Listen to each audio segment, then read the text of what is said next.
Hey, what's going on, guys? Welcome back to NBA 2K23. Today is Friday content day. And, well, interesting is a key word I'd like to use in today's topic. I'm kind of over this topic in general, but I did want to cover this one last itty bit change.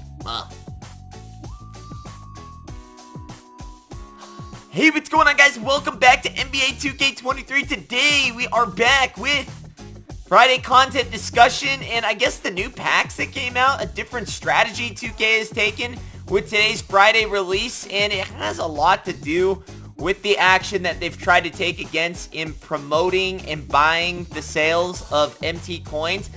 Today they did release packs as normal, but something very different along with these packs today is they are starting to make cards that come in these packs non-auctionable. Now, good thing and bad thing, we're going to talk about everything, and by all means, guys, and I'm going to get this out of the way first, I respect all opinions on this situation. I'm not saying what's right, I'm not saying what's wrong. It definitely benefits both. It's got its pros, and it's got its cons. It's like I said, there was not going to be an easy fix to this problem, and I'm not sure that this is the fix that's going to solve it either.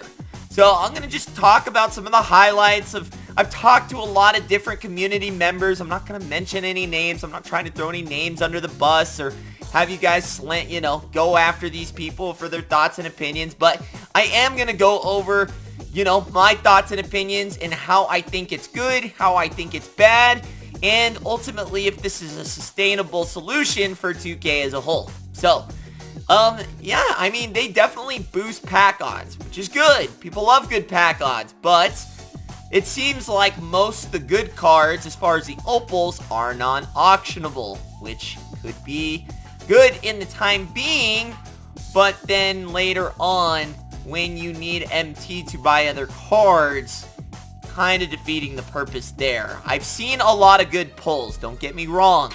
The pack odds have definitely increased, but I've seen more good pulls of non-auctionable than I've seen auctionable. But it does seem like there are a lot of auctionable opals up on the market. But it's getting to a point where you're getting fewer and fewer ways to make MT. So you could spend, for example, $50 on a pack opening, pull the entire set, but it was all non-auctionable. So you spent $50, and then when those cards become outdated, because we are not at endgame here, folks, there are going to be bigger and better and badder cards that come out. Badder is in the good badder, not like worse cards, but bigger, better, badder, that old expression. And then you're stuck with that $50 that you spent, but then you're stuck with those cards. And cards get outdated, folks, and then basically that $50 that you spent, you don't have anything to show for it, right? I mean, you're gonna get things like, and you could pull a duplicate Galaxy Opal, right? You could get lucky and pull an auctionable one, but what if you don't? What if you only pulled the good cards of the non-auctionable format? Then you're out that 50 with no return in order, so it's another way to continue to keep buying packs. So it's almost like buying a Call of Duty map that expires somewhere down the line. It's just not permanent, and it doesn't have real value there. So it's something interesting in that concept. Also, I don't know that this is sustainable for 2K. I really feel like this could be just one of their experimental things that they're throwing out there, very similar to like the Galaxy Opal and the Galaxy Opal Paul George and the Pink Diamond Kareem Abdul-Jabbar, where they made the top player a guaranteed pull, and then they noticed that probably pack sales went down because of this.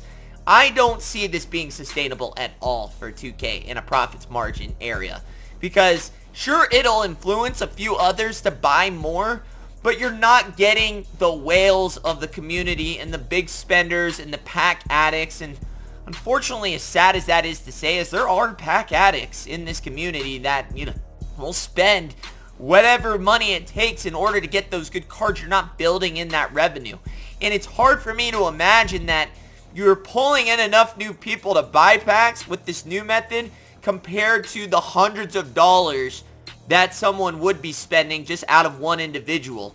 So it's very interesting right now. I don't know that this is the right approach, and it's very interesting this weekend too, in particular, because one, you're missing a lot of player base due to all the bans and restrictions, so you're not getting that revenue, and then you're putting in this new format where it seems like most people are spending anywhere from like 50 to 150, which is decent, but you're not getting that full amount, that full absorption, the full gamble from the players that you traditionally will. So you're getting another average, so you're getting the average player spending about 50 to 150, it seems like. You can pull most of the cards, if not all the cards.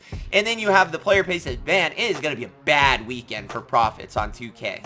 And I don't know if, like I said, I'd have to see the numbers. I mean, no one can honestly say in confidence and have it be factual that, oh, this is a for sure way that they're going to make more money.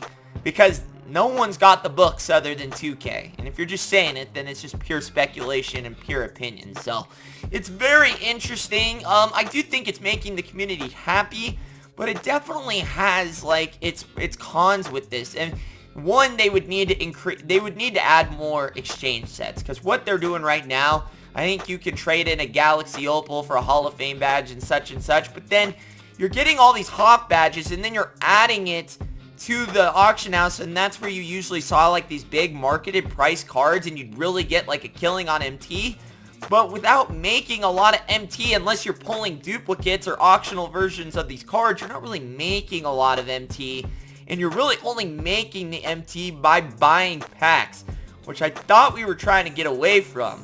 So, I don't know, it's a very interesting situation that we got on our hands here, because I don't think this is sustainable for 2K, so I think people like this new method, but ultimately I don't think it helps 2K a whole lot in their bank account, which is what they're primarily worried about, and the whole reason they're doing this to begin with is because of the loss of sales that they're seeing. So I don't know. I don't know if this was a ploy to kind of punish those that didn't get to really participate in this weekend due to the, the bans and everything like that, or if this is something they're trying to implement going forward. But as it seems right now, it seems like we're getting further and further away from using the auction house. So I don't know if that's a sign of bad things to come for the game mode of 2K. I put this out on my Twitter not too long ago. I think one of two things happens next year in 2K24. One, we move to single currency, where VC is the only thing that you can buy, and then maybe they start letting you buy players for VC, or I don't know. Like I said, I really don't know what the end strategy here is. They're so sporadic with what they're doing. It's really kind of hard to gauge in the way that they're going moving forward, or they could very well take the auction house out. But I don't know that it's that big of a problem that they'd actually start steering away and moving back progressively from other modes. I don't know. I mean, if they looked at other mode like plans like Madden and stuff like that, they're controlling the coin thing, I think, pretty well. I mean, obviously, it's not totally controllable because, like I said, you can build new accounts. You can do, I mean, there's ways around every ban. There just is. If there was a perfect way, then they would have already been doing it. But there's not, so they're trying different things right now. It does seem like 2K is in full panic mode right now with what they're trying to do. And I don't know that, I think this was just one of the experiments in the lab that they're trying to figure out. But it does seem like the 2K community is it's sad to see, man. The community is so combative, bro. It's like, if you're not agreeing with the one content creator, it is off with your head.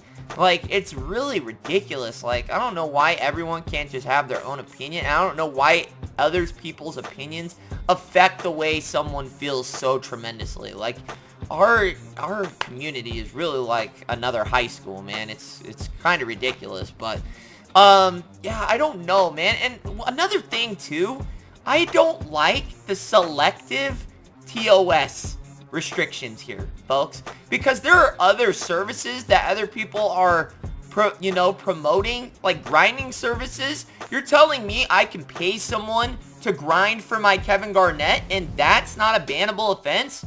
No, because it doesn't hit 2K's wallet directly because it's a free card. I don't like the selective TOS. If you're gonna be super strict on TOS, be strict on TOS on everything. in my opinion, because that is very hypocritical and is a poor taste to only apply the rules to things that are directly hitting your wallet in, oh, well, that doesn't really hurt us. You can do that. So, I don't know. I am not a fan, and I said that before, of, you know, breaking other TOS, such as sharing accounts. You know, I've said that before, but I find it very hypocritical that they only focus on the one things, like boosting. It's a form of boosting. You're helping someone that couldn't do it on their own. Again, I don't know. I don't like the selectiveness of the TOS breaking. If you're gonna do it for what you do with the TOS. If it's breaking TOS, it's a bannable offense regardless if it covers your, or hurts your pockets or not as far as business. But we're getting off topic here. I don't know what's going to happen moving forward. I don't think this is a permanent thing. I wouldn't get your hopes up. I don't think they made a lot of money this weekend by doing this. And I think they're still, just like I said, in the lab. They're going to be seeing a bunch of weird things happen with the mode. And ultimately, I don't know where we land. We're kind of like in a free-for-all right now. And the community's all over the place. People are yelling at each other. This is right. This is wrong. This helps the market. This hurts the market. At the end of the day, like I said, there's no easy fix here, and there's really no right or wrong answers here. I think you can make an argument that this does help the community. It makes cards obtainable, but at the same time, longevity for you as a consumer, does it cost more money for you to maintain a team? Probably, because it seems like you're going to have to start spending money every weekend to stay up to date on the cards, because how else are you making MT otherwise, right? So it's like, I don't know. And then, does it hurt sniping? Is sniping a bannable offense? No one really knows, because when you get banned, they never tell you if it's for sniping, or, I mean, they do put that now in that description thing, but if you did a ticket in the past, they would never tell you what it was for necessarily. And how can they tell if it's sniping or if it's a coin purchase? The whole thing is a shamble. So, I don't know. It's a very interesting thing. Like I said, I can see the sides of everybody, to be honest. I can understand that, you know, I can understand everybody's point of view on this. I can see the bads. I can see the goods. But, like I said before, this just was never going to be an easy fix. And if it was, it would have been fixed. But it's not. And it's causing a lot of problems. So at the end of the day, this is what I'm going to say. Don't let it get too serious for you. At the end of the day, it's just a video game. It's just a basketball video game. Don't let it get too deep for you where you're yelling at people, cussing people out, blocking people. Like, it ain't that deep. At the end of the day, worry about yourself. Worry about your wallet. Don't worry about what other people are spending and doing. Just control what you can control, because at the end of the day, that's really all you can do. And what comes, we all just kind of got to roll with the punches. But do I think 2K's done and this is the end result? I do not. I do not, because I do not think this is going to help their profits. This is not going to appease the uppers, the high aboves, because like I said, this whole thing is not an NBA 2K problem. It's not, sorry, getting joked up here. Not crying. Just, I had some little frog in my throat. This is not a NBA 2K problem. No. I think that's where people don't understand that this is a much bigger problem in the profit earnings of Take-Two Interactive as a whole. That goes down to their NBA 2K division. It's not pulling in what it once was, and that's due to a lot of other things. Layoffs, inflation, just a lot of stuff going on. You know, during the pandemic, things were nice. We were getting all sorts of you know, COVID relief funds and all that stuff, and life was good, and now it's back to, oh, goddamn, the dollar just doesn't go as far as it once did. So people are holding on to those dollars, and they're not going to spend them unless they see a reason to. And, well, if you're getting every card that you want, and you only have to spend $50, $100, I don't see much profit margin for 2K there. So, I don't know. You know, I'm hoping the best for everyone, but at the end of the day, like I said, there are going to be losers in this game, and 2K is not going to be the ones that are going to lose. We're going to lose somewhere in this battle. So, very interesting. Like I said, let me know in the comments below what you think. Like I said, I'm not trying to argue with anybody. I can see point of views from everyone. I accept everyone's opinion. Unless you're, like, physically calling me out and calling me, like, a dumbass and stuff. Like, if you're taking shots at me, that's a different thing, man. then I start to get mad. But I don't think anybody's wrong. Like in the last videos, there are people saying, well, you broke TOS, it's ruined the game, you're the problem. Like, yeah, okay, that's fine, I understand that, and I think I even said that in the video. So I don't know, I just want everyone to get along, because at the end of the day, this is not that serious. It's not that serious. It's a fun game. Everyone, is somewhat addicted to it, and we want to all enjoy it, but not without it breaking our wallets, and we want to be rewarded for what we spend, because money ain't easy to earn these days, and if we're spending it and not seeing the satisfaction out of it, well then, it's a waste of money then. So other than that, guys, hopefully you enjoyed this video. Let me know, do you like this new change? Do you think it's a problem? Do you think 2K keeps this? Or do you think this is just a one-time thing? I don't know. I guess we'll have to see. Next week's not too far around, and it's the All-Star break, so be very interesting to see what happens here. Other than that, hopefully, guys, I got more videos coming this weekend. Keep an eye out. I got some ideas for you. Alright, till then, Richie Nation, party on. Hey guys, need cheap MT? Check out A6K.com. They're safe, they're reliable, and with my code Richie at checkout, you can get 5% off. Go get the cards you really want.